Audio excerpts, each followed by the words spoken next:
Back in the time of Tsar Fyodor Ivanovich Tuchev, the Russian state and the people, when describing the mentality, they characterized it in such a way that, many years later, modern writers would write similar lines. It is impossible to understand Russia with a mind or to measure it with a yardstick. With this expression, the irrationality in the behavior of Russian people of that era was being emphasized. Even though about 160 years have passed since then, the situation has not changed. Today, Press Television reports that political analyst RAMIZ Yunus wrote this on his Facebook account.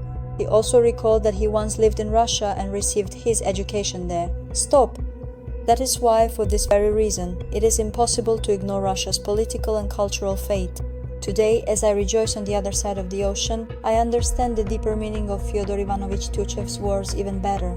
If you look at the end of that era, such a question arises. Why does a regime that has revived Soviet methods of governance still reign in modern Russia, which, in the early 1990s, seemed to have chosen freedom?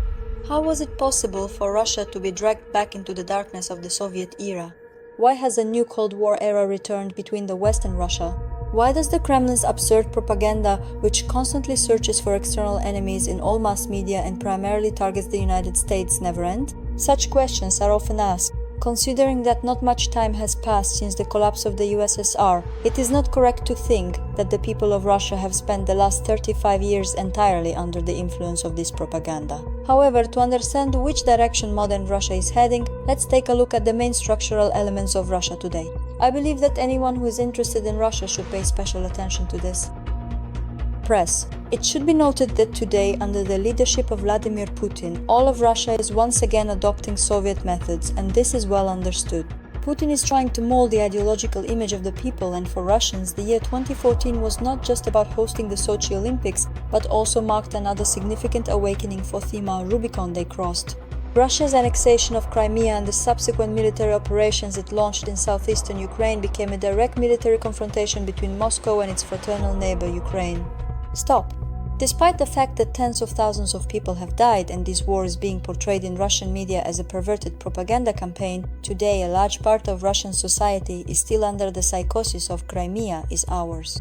I want to address a question to the ultra-patriots in the Kremlin and to the deputies of the State Duma and the Federation Council. You do not understand the consequences of the annexation of Crimea, the massacres and destruction in southern and eastern Ukraine, the full-scale invasion that Russia launched against Ukraine on the 24th of February 2022, and the long-lasting enmity that will persist between Ukraine and Russia for many years to come. From a psychological perspective, this situation is often compared to the Katyn massacre, which caused a long-term rift between Poland and Russia.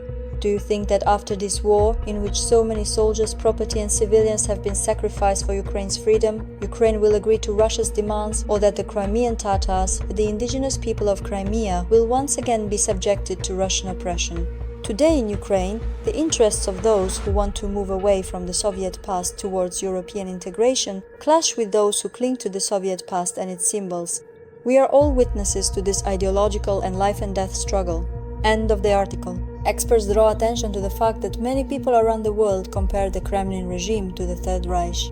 Stop! This is not a coincidence. It is not correct to draw parallels between the Nazi regime and the Kremlin leadership.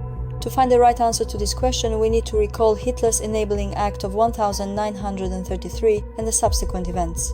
At that critical and profoundly transformative juncture in European history, specifically during the tumultuous period leading up to and encompassing the early years of the Nazi regime, the influential and often deeply entrenched German elite, a diverse and powerful stratum of society encompassing prominent industrialists with vast financial holdings and significant political sway, high-ranking military strategists and generals within the Reichswehr and later the Wehrmacht, esteemed intellectuals and academics who shaped public discourse, and long-established aristocratic families with inherited land and traditional authority, alongside the various political leaders and influential figures across the entirety of Europe, including the prime ministers and foreign ministers of Great Britain, such as Neville Chamberlain and Anthony Eden, the presidents and premiers of France, like Édouard Daladier and Léon Blum, the dictators and statesmen of Italy, notably Benito Mussolini, and other significant nations such as Poland, Czechoslovakia, and the Scandinavian countries, collectively regarded